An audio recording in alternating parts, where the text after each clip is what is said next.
السلام علیکم ورحمۃ اللہ وبرکاتہ۔ امید ہے اللہ تعالیٰ کے فضل و کرم کے ساتھ آپ خیریت سے ہوں گے، اور آج ہم نے سیکھنی ہے سورہ آل عمران پارہ 3 کی آیت نمبر 37 سے۔ تو چلیں سٹارٹ کرتے ہیں۔ اگر آپ اپنا تلفظ درست کرنا چاہتے ہیں اور قرآن مجید مکمل پڑھنا چاہتے ہیں اور تجوید کے ساتھ پڑھنا چاہتے ہیں تو آئیے ہماری اس کلاس کا حصہ بن جائیں۔ اعوذ باللہ من الشیطان الرجیم، بسم اللہ الرحمن الرحیم، فتقبلها ربها بقبول حسن فتقبلها، قاف کو موٹا پڑھنا ہے، اور اس کے ساتھ ساتھ یہاں پہ جو شروع کے آپ کے پاس 4 لفظ ہیں، 5 1 2 3 4 5 لفظ، ان کے اوپر زبر ہے۔ ان میں سے کسی بھی لفظ کو لمبا نہیں کرنا۔ ہاں، ہا کے بعد الف مدہ ہے تو اسے ہم کھینچ کے پڑھیں گے الف مدہ کو۔ تو کیسے پڑھیں گے؟ فتقبلها، ٹھیک ہو گیا؟ ربها، ہا کے مخرج کا بھی خیال رکھنا ہے۔ یاد رکھیں یہ ہا ہے اور یہ ح ہے، اور جو نقطے کے ساتھ آتا ہے یہ خا ہے۔ تو اسے ہم نے پڑھا فتقبلها ربها، را کو پر پڑھنا ہے، قاف کو پر پڑھنا ہے۔ قاف کو تو اسی لیے پر پڑھنا ہے کہ قاف حروف مستعلیہ میں سے ہے، اور حروف مستعلیہ وہ 7 حروف ہیں جو ہمیشہ ہی پر یعنی کہ موٹے پڑھے جاتے ہیں، ٹھیک ہے؟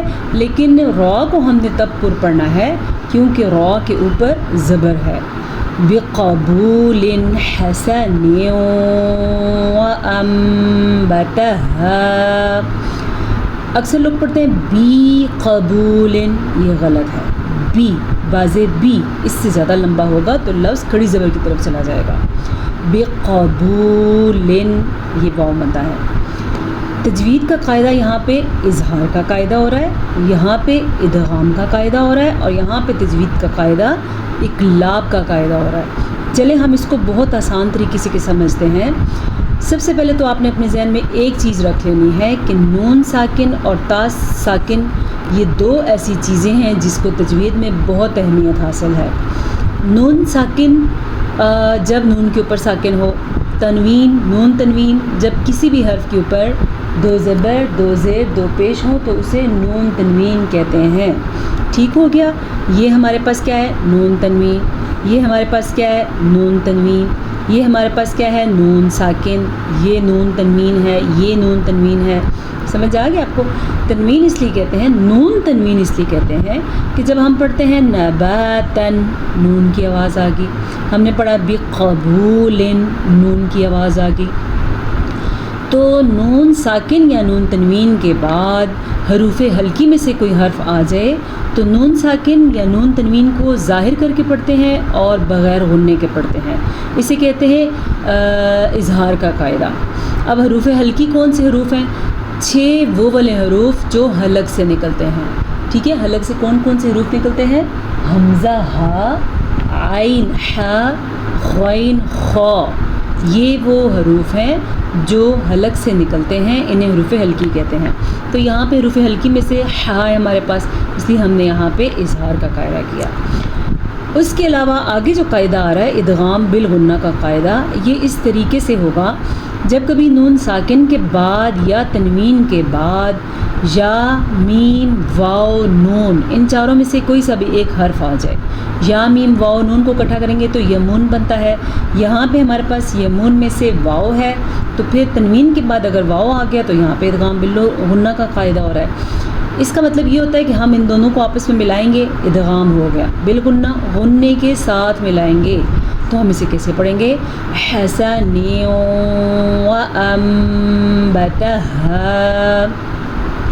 اسی طرح یہ بہت آسان قاعدہ ہے اقلاب کا قاعدہ، ٹھیک ہے؟ حروف حلقی کے 6 حروف کا تعلق ہوتا ہے، حروف یرملون میں بھی 6 حروف کا تعلق ہوتا ہے ادغام میں، جبکہ نون ساکن یا نون تنوین کے بعد اگر با آ جائے تو نون ساکن کو یا نون تنوین کو میم میں بدل دیتے ہیں، اسے اقلاب کہتے ہیں۔ تو ہم نے سے پڑھا وَأَنبَتَهَا نَبَاتًا حَسَنًا وَكَفَّلَهَا. کیا ہوا یہاں پہ؟ یہاں پہ پھر سے اظہار کا قاعدہ ہوا، تنوین کے بعد حا ہے، اور یہاں پہ پھر سے ادغام بالغنہ کا قاعدہ ہوا کیونکہ تنوین کے بعد پھر سے واو آیا ہوا ہے. تو کیسے پڑھیں گے ہم؟ غنہ کیسے کریں گے؟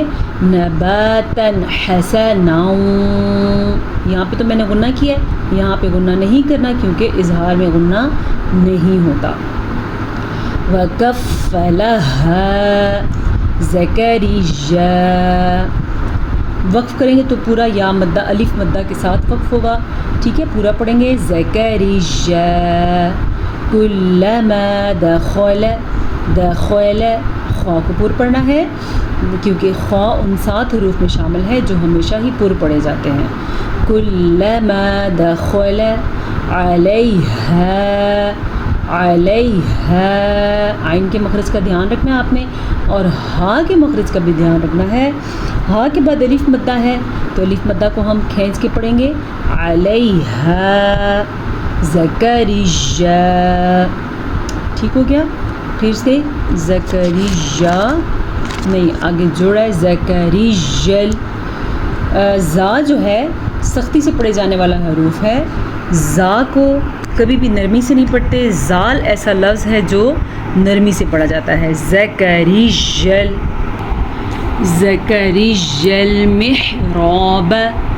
محراب. ہا کے لفظ کا دھیان رکھنا ہے. را کو ہم پر پڑھیں گے کیونکہ را کے اوپر زبر ہے اور را کے آگے الف مدہ ہے، تو الف مدہ کو ہم کھینچ کے یعنی کہ لمبا کر کے پڑھیں گے. محراب وجد ان میں سے کسی بھی لفظ کو لمبا نہیں کرنا. عندها نون ساکن کے بعد حروف اخوا میں سے دال ہے تو ہم نون ساکن کو چھپا کے پڑھیں گے. اخوا کا مطلب ہی ہوتا ہے چھپانا. تو جب بھی نون ساکن کے بعد یا تنوین کے بعد حروف اخوا میں سے کوئی حرف آ جائے تو نون ساکن یا تنوین کو ہم چھپا کے غنے کے ساتھ پڑھتے ہیں. رزقا قاف کو موٹا پڑھنا ہے اور الف مدہ کے ساتھ پڑھنا ہے. قال یا مریم قاف کو موٹا پڑھنا ہے، لام کو لمبا نہیں کرنا، اور پھر سے یا کے اوپر کھڑی زبر ہے تو یا کی کھڑی زبر کو ادا کرنا ہے. یا مریم را کو پر پڑھنا ہے. را ساکن سے پیچھے والے حرف پہ زبر ہے تو ہم را کو پر پڑھیں گے.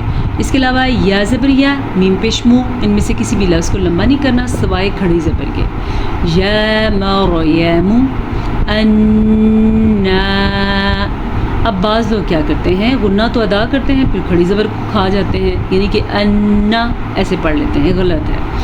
انا لکی ہذا. لکی لام زیر ل کاوزے کی لکی ہذا. کلاس کے آخر میں ایک اہم اناؤنسمنٹ کروں گی آن لائن کلاس کے حساب سے کے حوالے سے، تو آپ میرے ساتھ رہیے گا. ٹھیک ہے، بڑی اہم اناؤنسمنٹ کرنی ہے، آپ لوگوں کو سبق سنانے کا مجھے انشاءاللہ موقع ملے گا.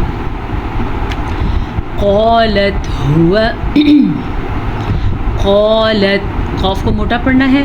ہوا من عند اللہ. ٹھیک ہو گیا، قاف کو موٹا پڑھا، الف مدہ کے ساتھ پڑھا. ہوا بعض لوگ پڑھتے ہیں ہوا، ایسے نہیں پڑھنا آپ نے کیا پڑھنا ہے؟ ہوا من. دیکھیں اب نون ساکن کے بعد ہمارے پاس عین ہے جو کہ حروف ہلکی میں سے ہے، تو ہم نون ساکن کو ظاہر کر کے پڑھیں گے اور بغیر غنے کے پڑھیں گے. جبکہ یہاں پہ نون ساکن کے بعد دال ہے جو کہ حروف ہلکی میں سے ہے، تو ہم یہاں پہ نون ساکن کو چھپا کے پڑھیں گے اور غنے کے ساتھ پڑھیں گے. دونوں کو ادا کرنے کا طریقہ دیکھ لیں. من عند اللہ ان اللہ. اچھا جی، جب بھی نون کے اوپر شاد آ جائے یا میم کے اوپر شاد آ جائے تو غنہ کرنا لازمی ہوتا ہے، تو یہاں پہ ہم غنہ کریں گے ان اللہ. لفظ اللہ کو موٹا پڑھیں گے لفظ اللہ سے پیچھے زبر کی وجہ سے. یرزقو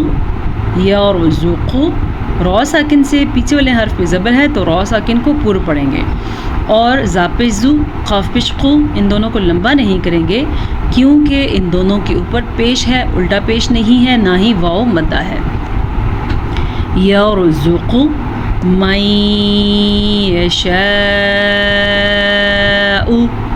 من، یہاں پہ ہمارے پاس ادغام بالغنہ کا قاعدہ ہو رہا ہے، کیونکہ تجوید کے حساب سے نون ساکن کے بعد یا تنوین کے بعد یا میم واو نون میں سے کوئی حرف آ جائے تو ہم دونوں کو آپس میں ملا کے غنے کے ساتھ پڑھتے ہیں۔ یہاں پہ نون ساکن کے بعد ہمارے پاس کیا ہے؟ یا، تو ہم نے کیا پڑھا؟ من یشاء، یہ مد 5 سیکنڈ تک لمبی کی جانے والی مد ہے۔ بغیر حساب، بغیر، غین کو پر پڑھنا ہے، اور یا لین ہے، یا لین کو کھینچ کے نہیں پڑھتے، را کو باریک پڑھیں گے، را کے نیچے زیر ہے۔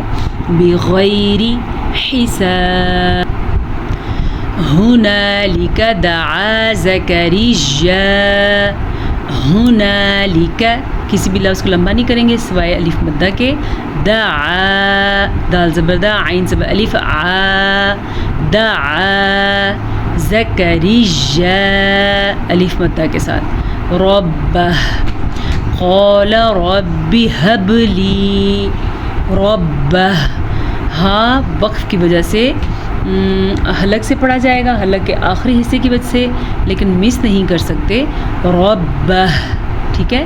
قال، قال، لام قاف زبر الف قا، لام زبر لا، قال ربی، با زیر بی، هب لی، لام زیر یا لی، من لدنک، نون ساکن کے بعد یا تنوین کے بعد لام یا را آ جائے تو نون ساکن یا تنوین کو ملا کے پڑھتے ہیں اور بغیر غنے کے پڑھتے ہیں۔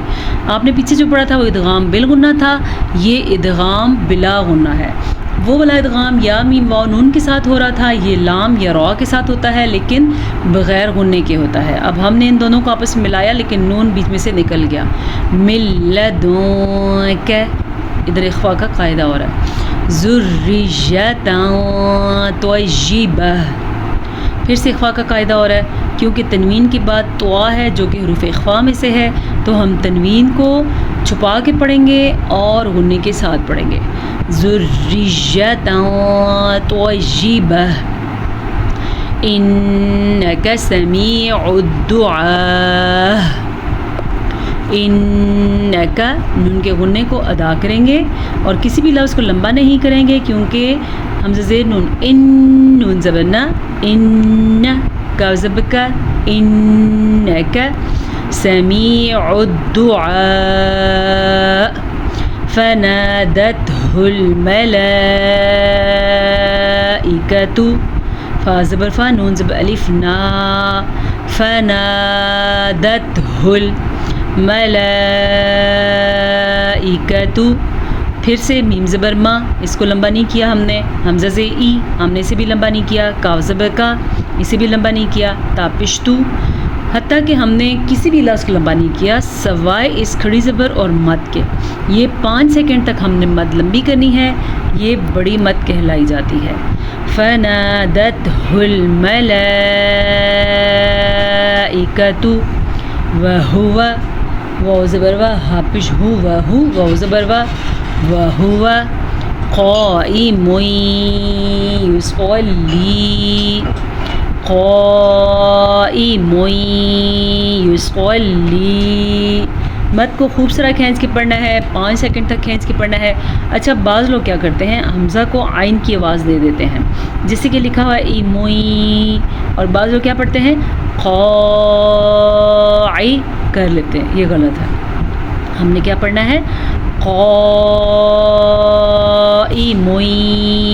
یصلی فی المحراب، یصلی، قاف پر، صاد پر، یہاں پہ طوا پر، لام زیر یا لی، فی المحراب، ہا کے تلفظ کا دھیان رکھنا ہے، را کو پر پڑھنا ہے اور الف مدہ کے ساتھ پڑھنا ہے، اور فی المحراب، ان اللہ، نون کا غنہ ادا کرنا ہے، لفظ اللہ کو ہم نے پر پڑھنا ہے کیونکہ لفظ اللہ سے پیچھے والے حرف کے اوپر زبر ہے۔ یبشرک، پھر سے کسی بھی لفظ کو لمبا نہیں کرنا، پیش ہے، زیر ہے، زبر ہے، یبشرک، ٹھیک ہے. کسی لفظ کو اگر کوئی پڑھے گا یبشرو کا تو اس نے را کو بھی لمبا کر دیا, کا کو بھی لمبا کر دیا. ٹھیک ہے. یبشرو کا بیحیا, بیحیا, ہا کا دھیان رکھیں. مصدقا بکلمۃ من اللہ, صاد کو پر پڑھیں, قاف کو پر پڑھیں. تنوین کے بعد ہمارے پاس با ہے جو کہ حرف اقلاب ہے, تو نون ساکن یا تنوین کے بعد با آ جائے تو نون ساکن کو یا نون تنوین کو اس چھوٹے سے میم میں بدل دیتے ہیں, تو یہ دو زبر کے بجائے میم پڑھا جائے گا. کیسے؟ مصدقا بکلمۃ من اللہ وسیدا وحسورا ونبیا من الصالحین. اچھا جی, بکلمۃ من اللہ, تنوین کے بعد یمون میں سے میم ہے. اللہ کا نام ہم نے پر پڑھا کیونکہ اللہ کے نام سے پہلے زبر ہے, تو یہاں پہ بھی غنہ ہو گیا, یہاں پہ بھی غنہ ہو گیا, اور یہاں پہ بھی غنہ ہو گیا, یہاں پہ بھی غنہ ہو گیا. یہ سب ادغام بالغنہ کی مثالیں ہیں. نون ساکن یا نون تنوین کے بعد میم آ جائے, نون ساکن یا نون تنوین کے بعد واو آ جائے, نون ساکن یا نون تنوین کے بعد یا آ جائے, نون آ جائے, تو پھر ہم آپس میں ان کو ملا دیتے ہیں اور غنّے کے ساتھ پڑھتے ہیں. تو ہم نے سے کیا پڑھا؟ وَحَسُورًا وَنَبِيًّا مِنَ الصَّالِحِينَ. صاد کو پر پڑھا کیونکہ صاد ہمیشہ ہی پر پڑھا جاتا ہے. لِحِین, لِحِین, یا مدہ کی وجہ سے اسے ہم کھینچ کے پڑھیں گے, لیکن لام کو کسی بھی صورت پہ لمبا نہیں کریں گے. چلے آئیے اس سبق کو ہم اب قرات کے ساتھ پڑھتے ہیں, اور اس کے بعد آپ کے لیے ایک اسپیشل اناؤنسمنٹ ہے, غور سے سنیے گا. اعوذ باللہ من الشیطان الرجیم, بسم اللہ الرحمن الرحیم. فتقبلها ربها بقبول حسن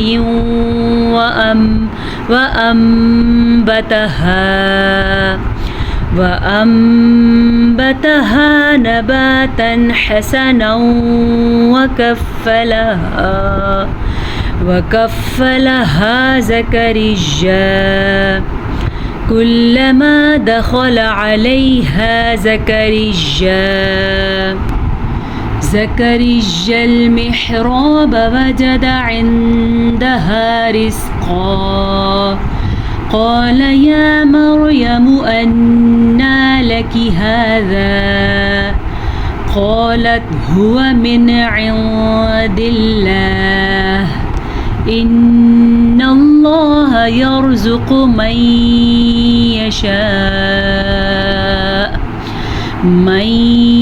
يشاء بغير حساب. هنالك دعا زكريا ربه قال رب هب لي من لدنك ذرية طيبة إنك سميع الدعاء. فنادته الملائكة وهو قائم